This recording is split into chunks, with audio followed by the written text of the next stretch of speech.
Boa noite, queridos e amados irmãos. Espero que esteja tudo bem aí com você. Ainda estamos reclusos em nossas casas, impossibilitados por enquanto de estarmos juntos, reunidos aqui na nossa igreja. Eu estou aqui no meu gabinete, como já tenho feito, estamos aqui preparando esses estudos, a continuidade do estudo na carta do apóstolo Paulo aos Efésios, aqui por vídeo. O desejo do nosso coração seria estarmos ao vivo e a cores, junto com os irmãos, podendo, como sempre fazemos, né, ouvir os irmãos compartilharem ali o seu entendimento do texto, compartilharem as suas experiências, compartilhar aquilo que estão entendendo do nosso estudo, dos textos que temos trabalhado, e assim seria muito bom. Mas, por enquanto, estamos nessa situação, estamos ministrando os nossos estudos por vídeo, e eu espero que mesmo ainda desta forma esteja sendo proveitosa para os irmãos. Então, nós vamos orar, dando assim início ao nosso estudo de quarta-feira, estudo que diz respeito a uma vida cristã abundante. Feche seus olhos, vamos orar. Senhor, entregamos as nossas vidas agora nas tuas mãos, agradecidos por tudo quanto o Senhor nos tem feito. Estamos, ó Deus, enfrentando este período difícil, um período de caos. Estamos, ó Deus, sofrendo muito, mas nós cremos que o Senhor tem um propósito, que nós ainda não entendemos, nós ainda não sabemos quais são, mas cremos que tudo isso concorrerá para o bem daqueles que amam ao Senhor. Usa, ó Pai, o estudo desta noite para iluminar o nosso entendimento acerca da nossa postura, acerca da nossa conduta cristã. Como devemos agir, ó Deus, enquanto estamos convivendo uns com os outros. Como que nós devemos nos portar, ó Deus, sendo salvos em Cristo. Que o Senhor, ó Deus, nos auxilie em nossas fraquezas, para que a cada dia mais possamos nos parecer com teu Filho Jesus Cristo.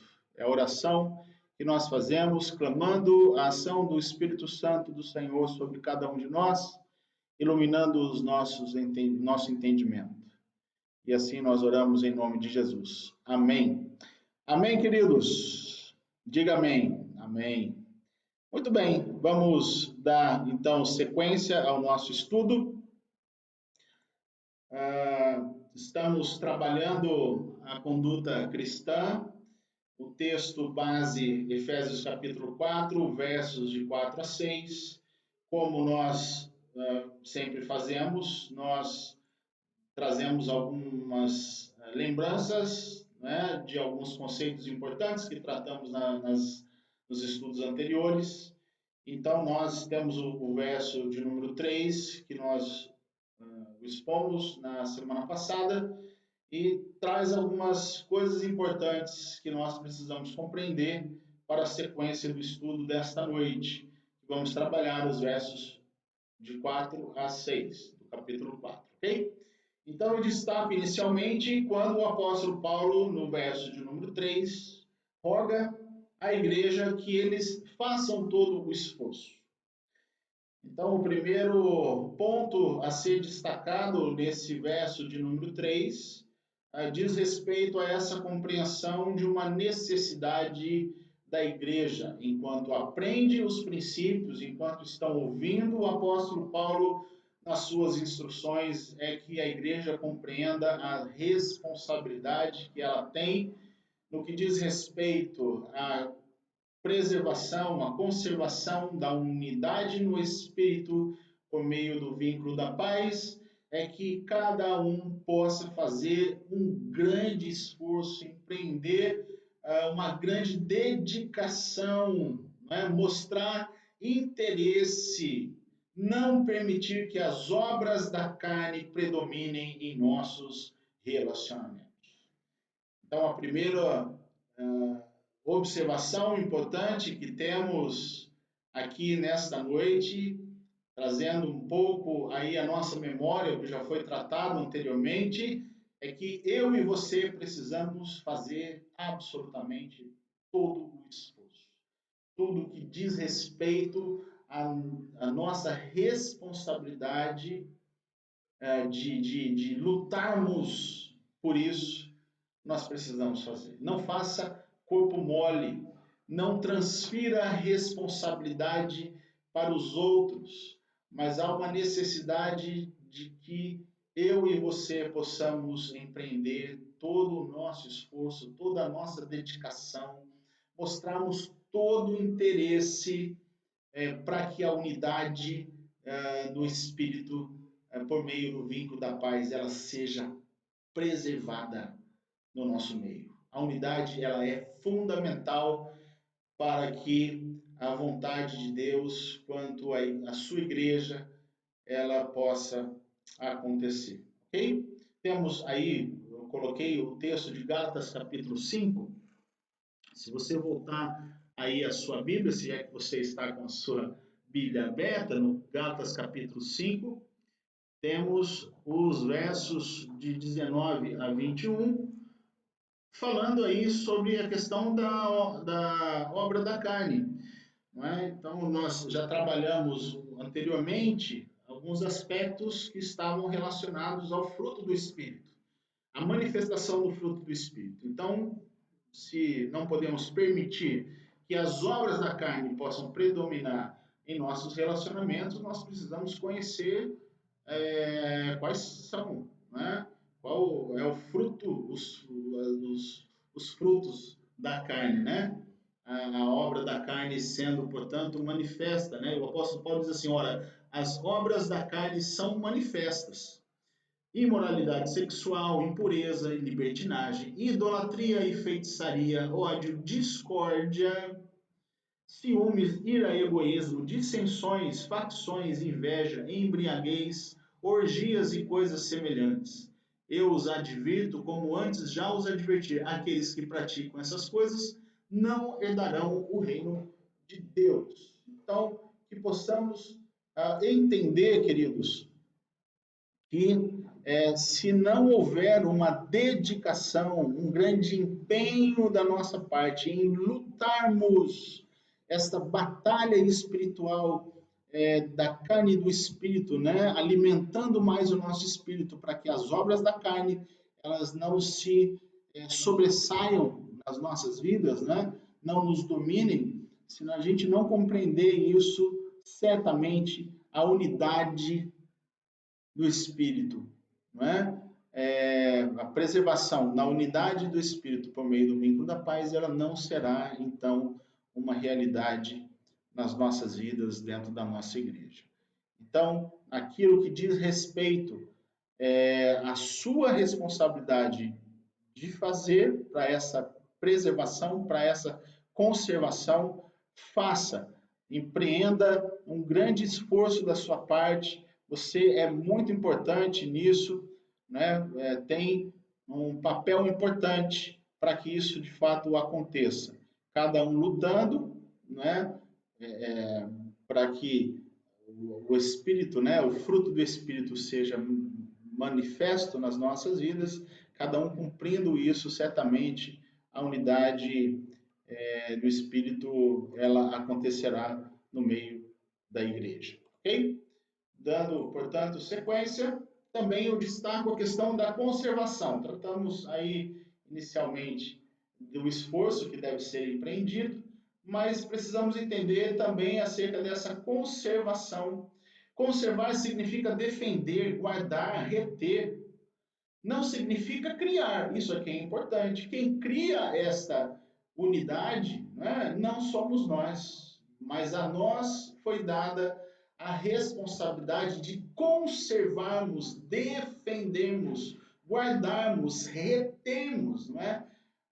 Isso. Então não significa criar, mas sim não permitir, olha o esforço, né? Não permitir que nada interfira negativamente na unidade já estabelecida. E é importante a gente entender que o que vai interferir negativamente nessa unidade já estabelecida somos nós mesmos. O que vai interferir são as nossas vontades predominando. O que prejudica essa unidade é a nossa vontade prevalecendo. Então, a unidade ela deveria ser mantida a qualquer custo. A paz entre o povo de Deus é o que torna possível a manutenção e a preservação desta unidade.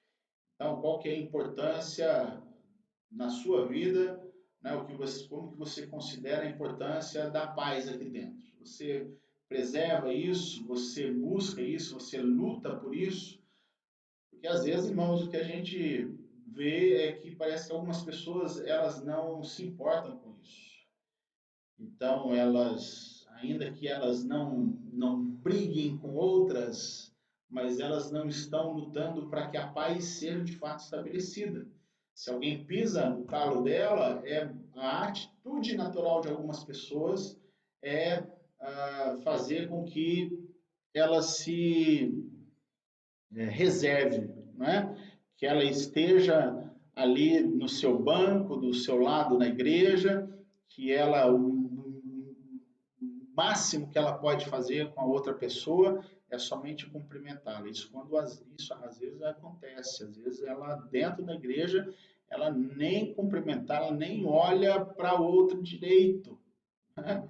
Então será que ela está de fato fazendo algum esforço para a conservação dessa unidade?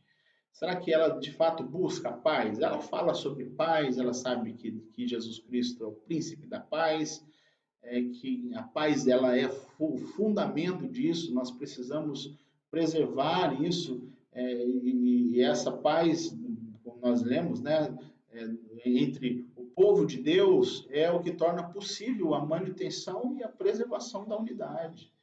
Então, isso só acontecerá quando eu e você, de fato, lutarmos para essa manutenção aqui dentro da igreja. Então, nós precisamos avaliar se nós estamos compreendendo aí as nossas responsabilidades. Okay?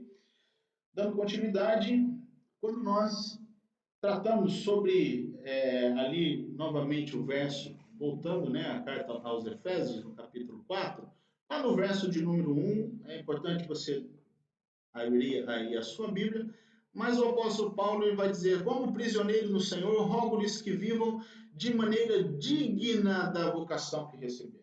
Então, nós estamos aqui nesse ponto relacionando a dignidade do chamado ou vocação cristã com a preservação da unidade do Espírito pelo vínculo da paz. Não é? Ela é, portanto, compreender que devemos ser diligentes e investirmos tempo e energia para vermos a unidade como uma realidade em nossos relacionamentos e projetos, a fim de que passemos no teste da verdadeira conversão. Então é importante a gente compreender aí, mais uma vez, destacando isso, a dignidade, como que nós entendemos essa dignidade do nosso chamado, da nossa vocação. Né? Tem absolutamente tudo a ver com a preservação da unidade. Né? Então, se a gente não compreende isso, não há como fazermos absolutamente nada. Porque a gente não vai atribuir o verdadeiro valor desta conservação, desta unidade. Não vamos compreender a importância do estabelecimento da paz na igreja se a gente não souber que esse chamado deve ser vivido, a nossa vocação deve ser vivida de forma digna, não é? Porque só assim nós, de fato, passaremos, né, no teste da verdadeira conversão. Então, o crente verdadeiramente convertido, ele tem uma compreensão clara do seu chamado. Ele entende isso como algo digno, que precisa de fato ser vivido com dignidade, com uma postura correta, com um senso de responsabilidade, né, cristã quanto a ele compartilhar isso com outras pessoas, compartilhar a sua fé, não só de boca, não só na teoria, mas principalmente em atos. A palavra traduzida para paz geralmente traduzia a essência dos relacionamentos saudáveis entre dois ou mais indivíduos. Né? Então, como que podemos entender, né, aqui a paz que é tratada no verso de número 3? Então, paz, ela traduz a essência dos relacionamentos saudáveis entre dois ou mais indivíduos. Então, dentro dos nossos relacionamentos, como que nós podemos identificar que nesse relacionamento de fato existe paz, né? Qual que é a essência dos nossos relacionamentos?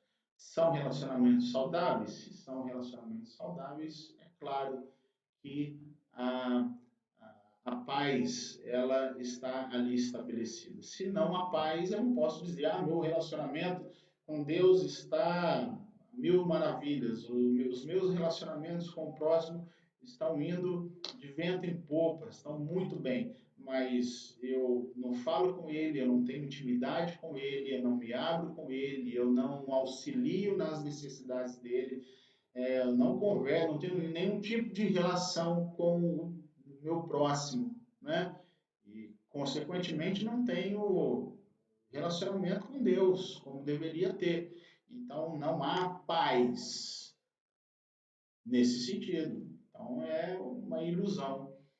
Então, a paz, ela traduz, de fato, aí a essência dos relacionamentos saudáveis. O termo vínculo, ele significa atado. A unidade do Espírito ela está vinculada, atada, entrelaçada com a paz, como fruto do Espírito. Na prática, a paz de Cristo deve atuar como uma corda que amarra nossos corações e unifica nossas vidas em torno da pessoa de Jesus, que é o centro de tudo.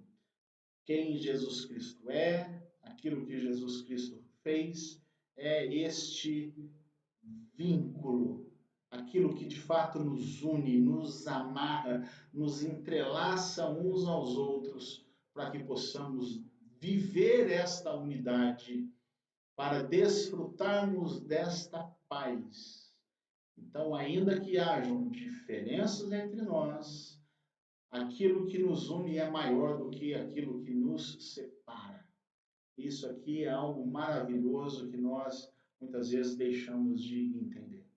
Ainda relembrando alguns conceitos importantes no verso 3, entendemos que se não existe na Igreja de Cristo a marca da unidade do Espírito pelo vínculo da paz, estamos divorciados de Cristo, pois a unidade é espiritual e deve se manifestar na Igreja através dos relacionamentos de seus membros.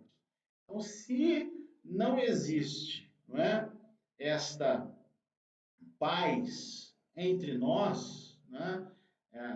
Não existe essa unidade que nós estamos vivendo, desfrutando, compreendendo nossa responsabilidade de conservar isso, não é? Por meio do vínculo da paz, não existe relacionamento entre nós e Cristo. Se nós não estamos cumprindo aquilo que é essencial para um crente, nós não estamos vivendo de fato o verdadeiro evangelho de Deus, o evangelho de Cristo. E precisamos começar a avaliar se nós não estamos vivendo um falso evangelho, um falso cristianismo. Vamos então para a leitura dos versos de 4 a 6, que vamos tratar nesta noite acerca do fundamento da unidade. Sobre quais fundamento ou sobre qual fundamento esta unidade está estabelecida. O verso 4 diz: um só corpo, um só espírito, assim como a esperança para a qual vocês foram chamados é uma só.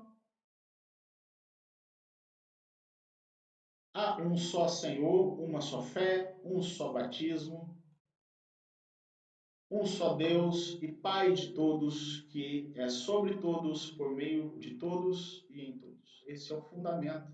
Nós vamos agora compreender um por um aí quais são os pontos importantes que temos para tratar com os irmãos nesta noite. Antes, eu destaco que muitas pessoas hoje, elas se esforçam para unir as religiões de forma não bíblica, usando o ecumenismo, né? Esta junção das igrejas, muitas igrejas denominadas cristãs estão se unindo, mas o fundamento, a essência, não se encontra no verdadeiro evangelho. E nas nossas igrejas nós estamos trazendo para dentro da igreja aspectos dos cultos pagãos de fora, inserindo isso dentro da nossa igreja, achando que isso de alguma forma vai promover unidade, porque de repente o amor ele se sobressai sobre a doutrina, não podemos ser tão caxias, não é? Tão mentes fechadas, precisamos abrir as nossas mentes, os nossos corações, porque os tempos que o tempo que estamos vivendo hoje são tempos modernos, onde precisamos ser muito mais abertos, digamos assim, às pessoas, para que mais pessoas possam se achegar à igreja, então tudo é permitido. Precisamos tomar cuidado com isso, precisamos tomar cuidado com o chamado ecumenismo e também com o sincretismo religioso. Eles dizem o quê? Nós não estamos interessados em doutrinas, mas no amor.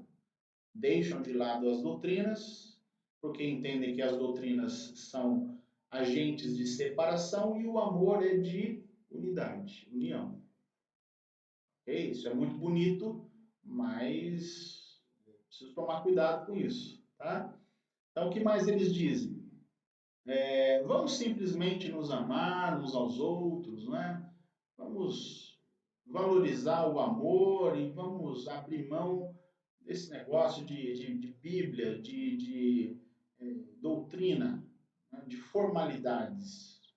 Então, precisamos tomar cuidado. Paulo, ele não discute unidade cristã sem antes falar do Evangelho. Por que o apóstolo Paulo, desde o versículo 1, né, a 3, ele focaliza a questão dessa compreensão do nosso chamado, da nossa vocação, da manifestação, né, do fruto do Espírito ali, da mansidão, da longanimidade, do verdadeiro amor, que ele trata sobre isso, que nós devemos amar uns aos outros. Por que ele vem tratando isso? Ele está tratando sobre fundamentos, sobre de fato doutrina, olhando para o exemplo de Cristo. Então não dá para abrir mão da essência do Evangelho, da palavra de Deus, e abraçarmos, né, supostamente uma teologia do amor, não é, para que as pessoas de repente possam se achegar mais à igreja, porque ali pode tudo, né? E será que é assim mesmo que Jesus Cristo deixou na sua palavra, que as pessoas pudessem abandonar a doutrina, a palavra de Deus, a verdade da palavra de Deus, para viver uma suposta vida de apenas amar uns aos outros e está tudo bem? Então, precisamos tomar cuidado com isso. Então, a unidade edificada sobre outra base, que não a verdade bíblica, é o mesmo que edificar uma casa sobre areia. Então, quais são os fundamentos? Qual que é o fundamento que estamos firmando as nossas vidas, né? Os nossos relacionamentos dentro da igreja? Paulo nomeia aqui algumas realidades básicas que unem todos os verdadeiros cristãos. E hoje nós vamos rapidamente compreender aquilo que o texto nos expôs na leitura dele.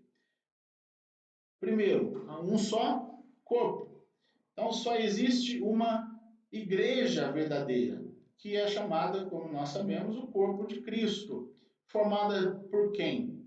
Formada, segundo o apóstolo Paulo aqui, por dois povos, o povo judeu e o povo gentil. Então, a única família no céu e na terra é uma pessoa só começa a fazer parte deste corpo quando é convertida e batizada pelo Espírito neste corpo. A ideia do batismo é de uma inserção no corpo de Cristo, nesse corpo espiritual, formando uma só família, judeus e gentios, crentes e incrédulos, né? Nós éramos incrédulos, não fazíamos parte do povo judeu, não temos absolutamente nada de judeu, as bênçãos não eram para nós, mas nós somos inseridos, enxertados, né? Para que possamos, então, a partir da obra de Cristo, da fé em Cristo, nós possamos desfrutar dos mesmos benefícios que foi concedido ao chamado povo de Deus.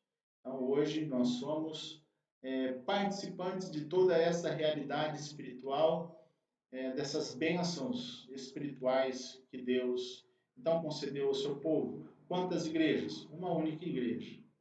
Formada por quem? Judeus e gentios. Certo?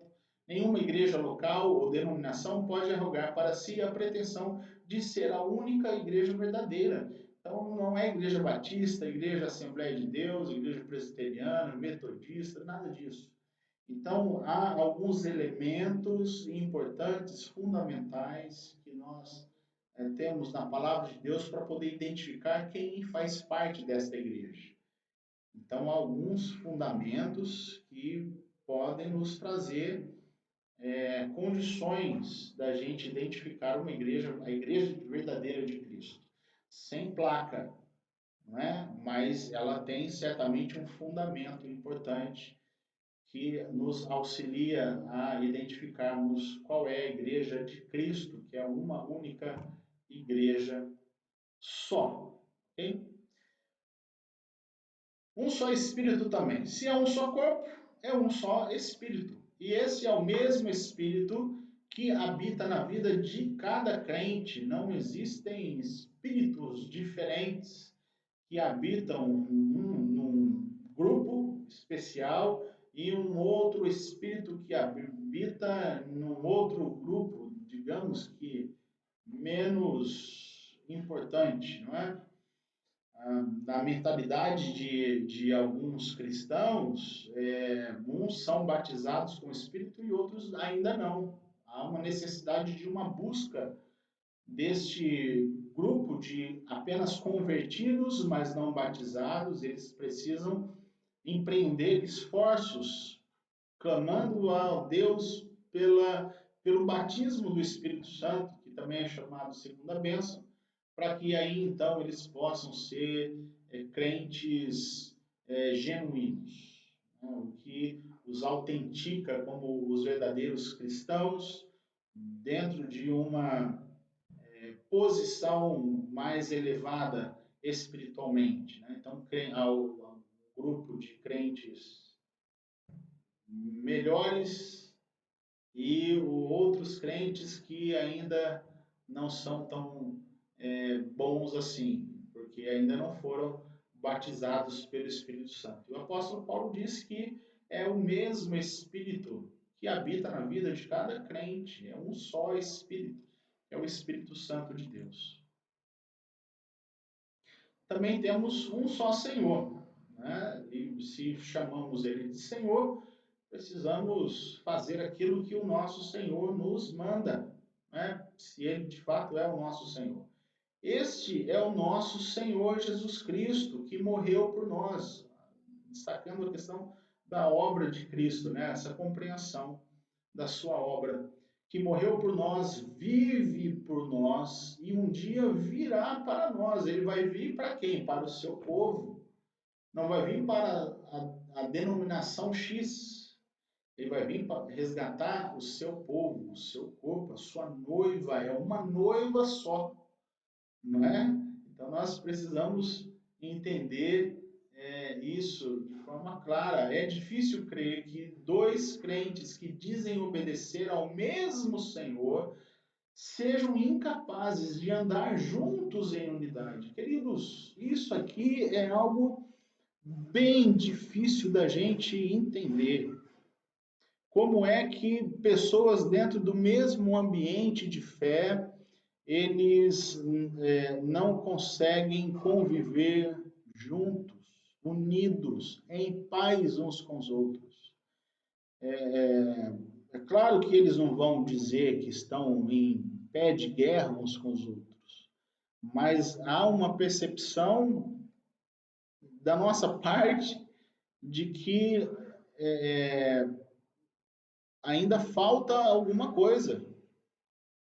Há apenas um conviver, não é, aqui dentro da igreja, porém não há uma manifestação clara deste amor, de uma manifestação de afeto. Parece que não fazem parte do mesmo corpo, porque não há uma manifestação visível deste afeto, deste amor uns para com os outros. Então, como é que algumas pessoas dentro da igreja chamam a Jesus, a Deus, de Senhor, mas não conseguem conviver juntos? Estão ansiando a vinda de Jesus Cristo, para que Cristo possa vir e buscá-los, mas cada um está no seu canto, às vezes sem se importar uns com os outros, sem auxiliar uns aos outros para a preparação na vinda de Jesus Cristo, contribuindo efetivamente para que o irmão possa viver aqui, enquanto aguardamos a vinda de Jesus Cristo, de forma digna do seu chamado, não é? Então, às vezes parece que cada um vive uma vida cristã alheia à do outro, à parte da do outro. Então precisamos tomar muito cuidado com isso. É difícil então crer que dois crentes que dizem obedecer ao mesmo Senhor sejam incapazes de andar juntos. Alguém perguntou a Gandhi, que é o líder espiritual indiano, qual é o maior impedimento para o cristianismo na Índia? Ou seja, para a propagação do cristianismo, para que os indianos possam se converter ao cristianismo. E aí ele respondeu: os cristãos. Porque às vezes não há unidade, irmãos. Às vezes não há unidade da nossa parte. E quando não há unidade, quando a gente não consegue conviver em amor uns com os outros, o evangelho, o cristianismo, ele não consegue se tornar atraente. Porque às vezes nós falamos sobre unidade, falamos sobre amor, falamos sobre paciência, falamos sobre perdão, falamos sobre tantos outros temas bíblicos, não é? Exemplos deixados por Jesus Cristo, mas nós não vivemos isso dentro da nossa realidade, dentro da nossa comunidade. Então, enquanto a gente não vive verdadeiramente este evangelho aqui dentro, o cristianismo ele não vai se tornar atraente para as pessoas. Eles vão viver o cristianismo deles, que eles acham que deve ser vivido, mas não será o cristianismo deixado por Cristo. Não é o exemplo deixado por Cristo que de fato eles irão seguir. Então, nós muitas vezes precisamos compreender que nós somos os maiores impedimentos para a propagação do Evangelho da Graça. Continuando aqui, então, confessar o senhorio de Cristo é um grande passo na direção da unidade entre o seu povo. Né? Então, precisamos avaliar se Cristo de fato é Senhor das nossas vidas. Se Ele é Senhor, nós estamos dando de fato um passo importante para a unidade, porque nós estamos confessando Jesus Cristo como Senhor, estamos tendo todos algo em comum, aquilo que cremos. Cristo é Senhor, Ele que manda. Aquilo que Ele manda, precisamos seguir. Se é o exemplo deixado por ele, todos nós seguiremos esse exemplo. Aquilo que ele pede para que façamos, todos nós vamos fazer sem titubear, sem ficar questionando aquilo que ele fala. Então, a unidade parece ser algo natural, que acontecerá de forma natural, sem que ninguém fique impondo, né? A gente tratou semana passada sobre essa diferença entre a unidade e uniformidade. A unidade, ela parece ser algo que acontece de forma natural, né? Orgânica. E a uniformidade parece ser algo, às vezes, imposto para que as pessoas vivem. A denominação impõe isso, ou alguém impõe que a gente ande junto, que a gente faça trabalho juntos, que a gente seja de alguma forma algo que nós não queremos ser. Então, às vezes, há uma uniformidade, mas isso não é algo natural e não será produtivo, né? Não trará bons frutos para cada um de nós. Dando continuidade, há também um só batismo. Que batismo é esse? Esse batismo, queridos, é o batismo pelo Espírito Santo. É o batismo no Espírito Santo que nós conhecemos. E é um só batismo. É a inserção de incrédulos no corpo de Cristo. De pecadores arrependidos, redimidos, lavados, purificados, inseridos no corpo santo de Cristo. Foram transportados deste reino de trevas para o reino da maravilhosa luz. Nós tratamos sobre a conversão, nós tratamos, quando falamos sobre batismo, nós tratamos sobre regeneração, sobre novo nascimento. Então, o batismo ele nos traz essa ideia de que estamos sendo, então, inseridos numa nova realidade, num novo corpo, no corpo de Cristo. Estamos deixando o pecado, abandonando uma vida de domínio, de servidão ao pecado, para então vivermos uma nova vida com Cristo, convivendo dentro do mesmo corpo, contribuindo positivamente, efetivamente para a santificação deste corpo. Então, o batismo ele nos traz esta ideia, não é? Fomos todos nós, aqueles que creram em Cristo, fomos batizados num só corpo, num só Espírito, num só Senhor, um só batismo, não é? E nós, então, precisamos compreender que não existem dois momentos desse batismo. O batismo é um momento só, que é o batismo relacionado à conversão, ok? Continuando.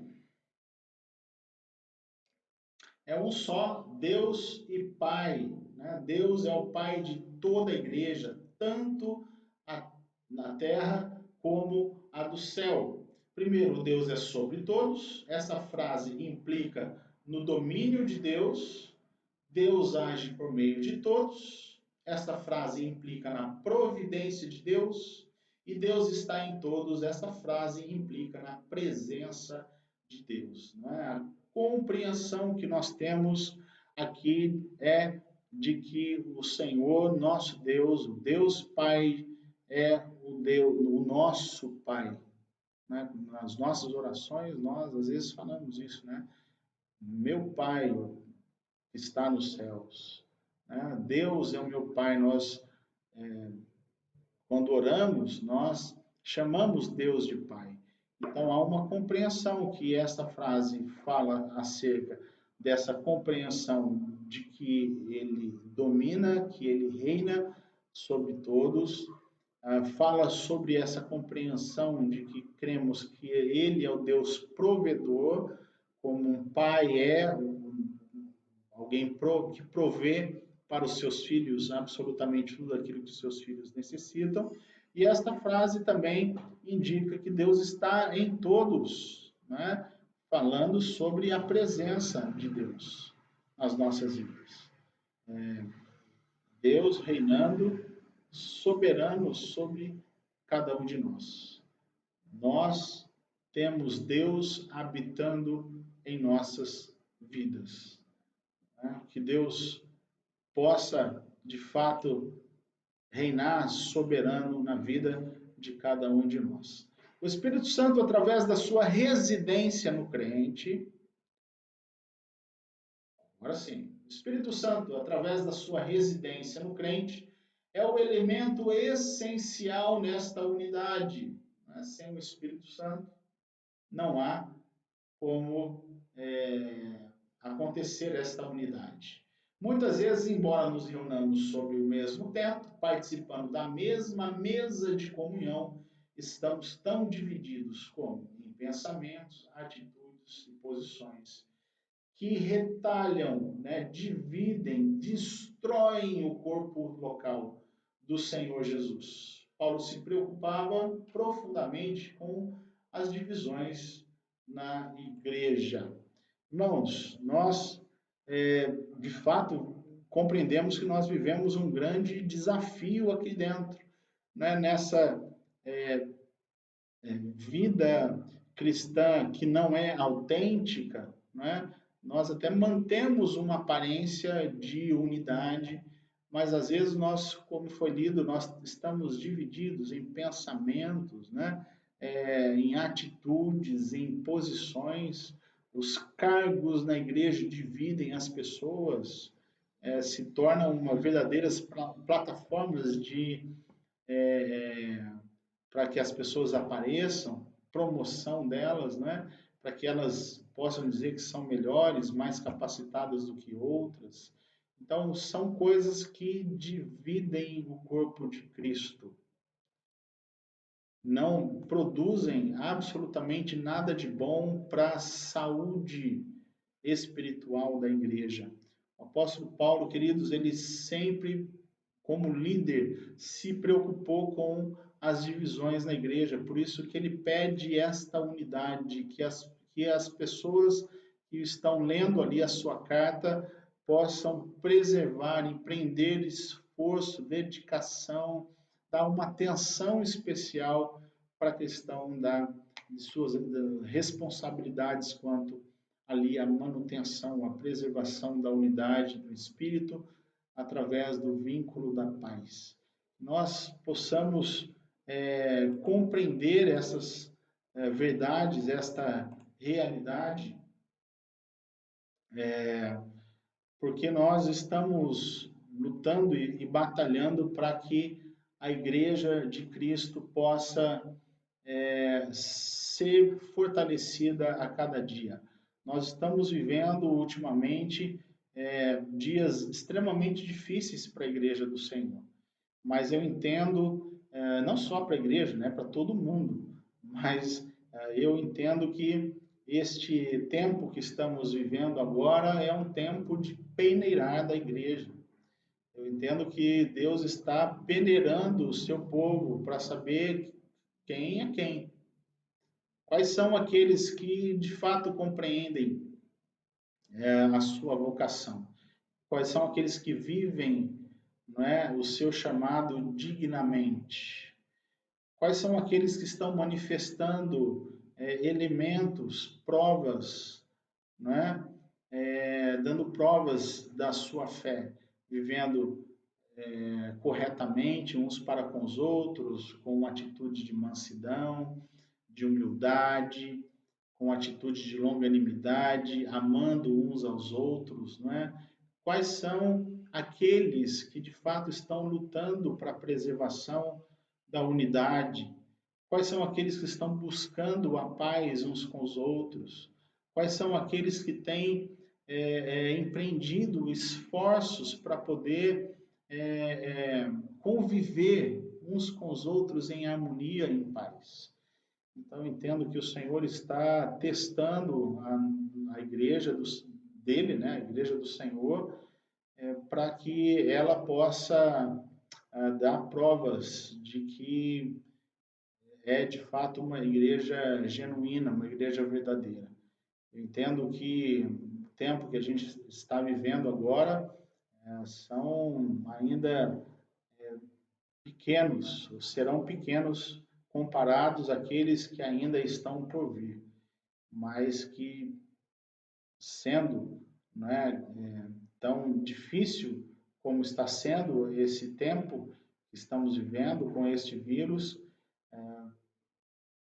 se já está sendo difícil agora, dirá mais para frente, que certamente serão tempos de dores, de muitas aflições, de provações e privações muito mais difíceis do que essas, e como que ficará muitos daqueles que apenas são frequentadores da igreja.